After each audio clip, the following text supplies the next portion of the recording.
Inicialmente, eu gostaria de agradecer o convite feito pelo professor doutor José Eduardo Franco, agradecer também a oportunidade de estar aqui e expor as nossas reflexões, tanto sobre a Companhia de Jesus no Brasil, quanto a obra do padre Manuel Antunes. Em verdade, essa nossa primeira fala, essa nossa primeira comunicação é, em parte, uma introdução a outra nossa fala que terá lugar à tarde, especificamente sobre o padre Manuel Antunes e determinados aspectos da história do Brasil, para ele não história, mas atualidade, e me parece que colocando alguns elementos iniciais sobre o Brasil,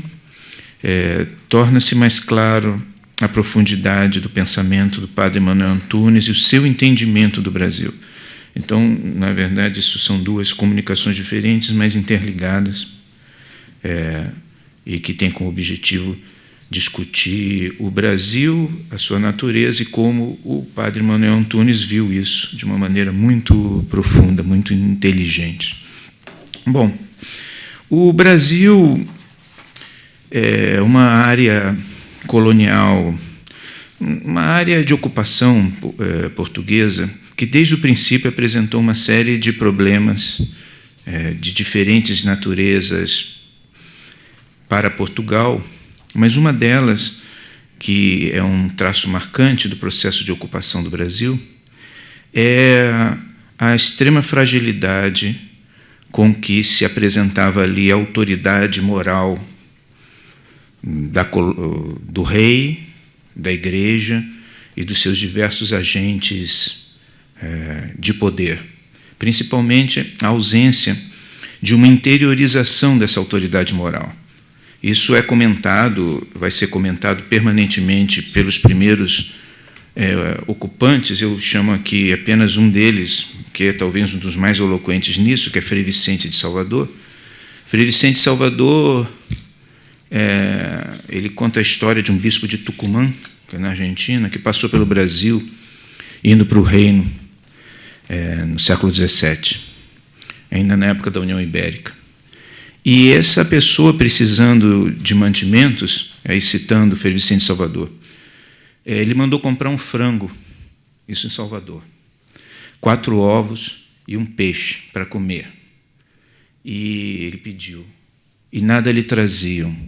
porque não se achava nem na praça, nem no açougue. Então, a solução para isso, que foi dada por Frei Vicente de Salvador, foi, citando, pedir as ditas coisas e outras muitas a casas particulares. E estas, então, as enviaram. Concluiu o bispo argentino que, abre aspas, citando, nesta terra andam as coisas trocadas, porque ela não é república, sendo-o em cada casa. O que ele queria dizer com isso é que, dizia Frei Vicente de Salvador, donde nasce, citando, também, que nenhum homem nesta terra é repúblico, nem zela ou trata do bem comum, senão cada um do bem particular. Esse aspecto da questão, ele vai, inclusive, realçar isso, dizendo, os povoadores, citando, os quais, por mais arraigados que na terra estejam e mais ricos que sejam, tudo pretendem levar a Portugal, e se as fazendas e bens que possuem souberam falar, também lhes houveram de ensinar a dizer como aos papagaios, aos quais a primeira coisa que ensinam é papagaio real para Portugal. E isto não tem só os que de lá vieram, mas ainda os que cá nasceram, que usem outros, uns e outros usam da terra, não como senhores, mas como usufrutuários, só para a desfrutarem e a deixarem destruída. Essa característica da colonização brasileira foi anotada desde o princípio e demonstrava um extremo individualismo do ponto de vista dos objetivos que tanto povoadores quanto habitantes já nascidos tinham e a relação deles com o Brasil. Isso aí não escapou a Portugal, essa desordem, ou seja, o fato de que a terra ela não conseguia ter um objetivo nela mesma. E um dos grandes papéis, ou talvez o principal papel da Companhia de Jesus, ao ser mandado para cá como primeiro governador-geral, era não só a de colocar uma ordem definitiva nas coisas que aconteciam lá no Brasil, que eram coisas muito difíceis do ponto de vista cultural, uma integração muito grande entre os portugueses e os índios, inclusive com os portugueses adotando cada vez mais as práticas indígenas, entre elas a do canibalismo, da qual os jesuítas ficam espantados com as coisas que aconteciam lá, né, na forma como toda essa imoralidade, esse subjetivismo moral ou esse relativismo moral estava instalado entre os povoadores, mas também de instalar, finalmente, algum tipo de autoridade moral na colônia que permitisse, de alguma maneira, que os povoadores e índios organizassem uma sociedade voltada para o bem comum, ou seja, uma sociedade onde as pessoas fossem capazes de colocar as questões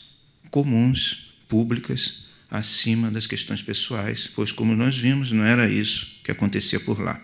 naquela época. E a Companhia de Jesus ela vai agir durante 210 anos com um esforço tremendo, no sentido de colocar essa ordem. Mas, como nós sabemos muito bem,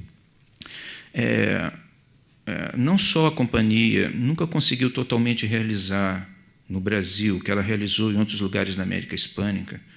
ou seja, a construção, a interiorização dessa autoridade moral, algum tipo de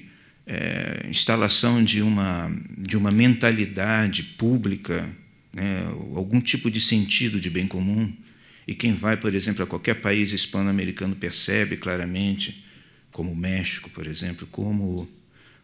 existe uma preocupação generalizada com o bem comum. No Brasil, ela não apenas nunca conseguiu realizar totalmente isso, mesmo porque os índios no Brasil não eram como os do México, eram outro tipo de gente, outro tipo de povo, como as pessoas que lá viviam conspiraram o tempo inteiro contra a Companhia. A tendência de manter o Brasil como ele era sempre foi uma tendência do período colonial, a tal ponto, e se sabe muito bem isso, que poucos eram as ordens reais, os alvarás, as cartas, o que quer que seja que viesse do rei, que tinham algum efeito no Brasil. Quando nós estudamos, por exemplo, a legislação sobre liberdade indígena no Brasil, durante os séculos de colonização,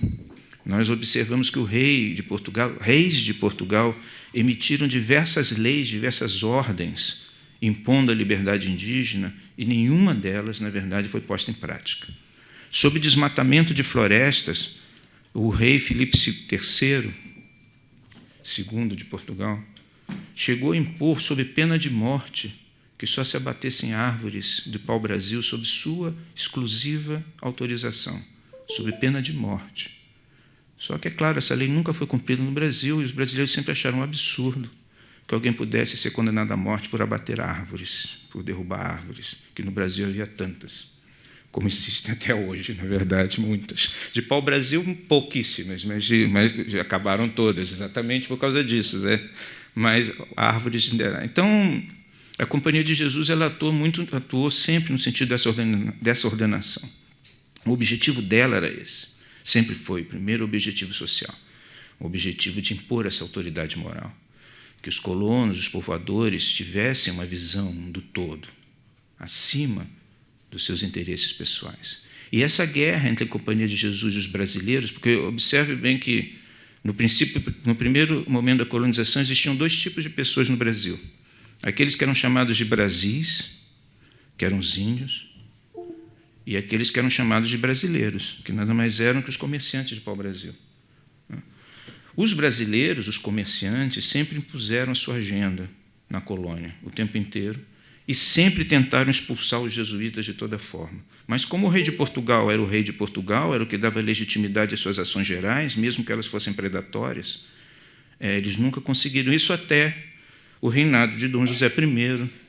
quando, então, por uma fatalidade, uma realidade do destino que facilitou enormemente a Constituição do Brasil, como ele é hoje, houve uma conjugação de interesses entre os brasileiros que lá viviam, que tinham esse amoralismo ou esse imoralismo dominante, e o governo de Portugal, que subitamente passou a defender a liberdade. né, de uma forma muito geral, ou naquela perspectiva iluminista pombalina. É claro que a liberdade iluminista era uma e a liberdade dos colonos era outra. Ou seja, a liberdade dos colonos era a liberdade de continuar a exercer livremente o seu perfil predador. Quer dizer, escravizar os índios, casar com os índios, com as índias, né, no caso, e estabelecer todo aquele tipo de ação destruidora que era própria dos colonos desde o princípio.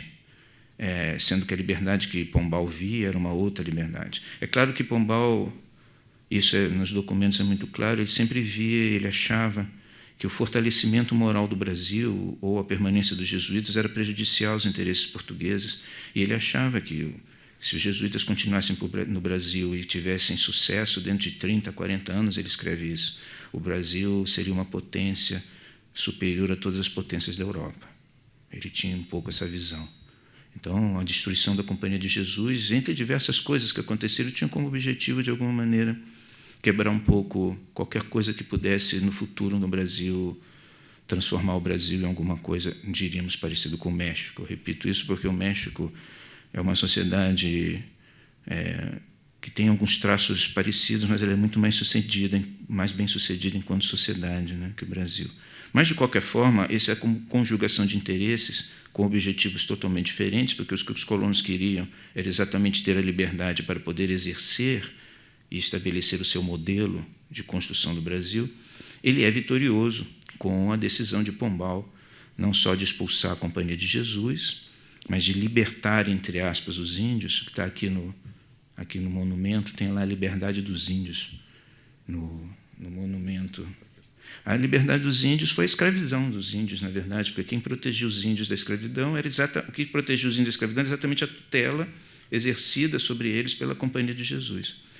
Então, esses paradoxos, né, do Pombal permitiram a construção ou a vitória de um determinado modelo de país, que é o Brasil, enquanto tal, hoje. Ele é fruto direto do modelo pombalino. Tudo o que se fala no Brasil, em termos de Estado, é ainda obra do Marquês de Pombal. Recentemente, o Bolsonaro, falamos muito sobre isso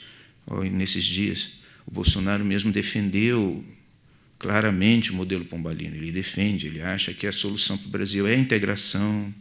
os índios devem ser integrados. E isso é uma coisa totalmente diferente do que acontece na América Hispânica, que ainda é fruto da obra dos jesuítas, né? A separação dos índios dos brancos, essas coisas todas. Então, essa vitória, ela caracteriza, a ação pombalina caracteriza o triunfo de uma determinada perspectiva de Brasil, que, aliás, permite tornar o Brasil absolutamente incapaz